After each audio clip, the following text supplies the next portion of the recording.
Tangke, sa loob sa tangke. Tangke pa lang. O, pasok ang heater mo. Hindi mag-heater pa. Hindi, siguro eh.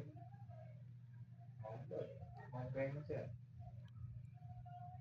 Pasakyon pala tag barkodaan ilahan gini nato ta. Sa ubang eskwelahan di ba third o second year ba to? Magkuan apprentice? 1. 211. Oh, 2. 211. Ito bang storage Pagka third year. Oh, third year mag-apprentice. So, Oh, balik fourth year. stipulated in ISO 1817. So, ito may ano pre, may article. May ano siya, probable no? So, settling tank 85. 60, 85 din. Ano na bahadi? No, panalo na pre. Or Nagka-shot ako. Yan 600. 220. 90 pre, above daw kung 90 degrees.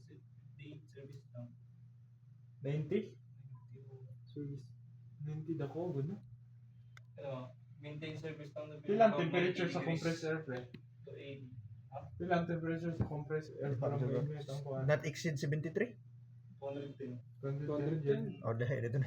210. Ano yung kuan pre, yung not exceed 73 degrees Celsius.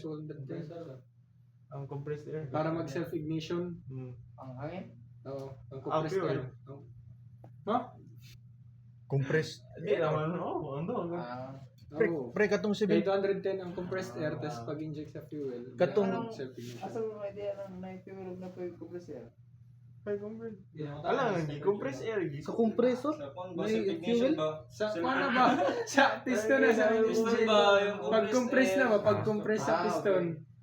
ah, Compressor, piston nga ba? Scavenge air na sa supply. Nag-sink. Kuan, supply air sa kuan, cylinder. Ano? Akong cylinder. Ano yung kuan na? Should not exceed 73 degrees Celsius. Ano? Lagi no? Ano? Should not exceed. Katong should not exceed 73 degrees Celsius ba? Ano yun? Should not ah? Katong may question ba na Should not yung exceed. answer is should not exceed 73. Sani, ang trader. Supposedly yun. Wala, Talagang wala. 50% lang yun. Di, yung 73 talaga. Is not exceed 73.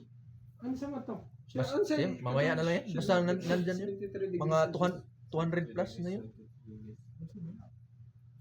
Tara, next, component na. Laptop ko yun. Laptop kan? Full storage ah.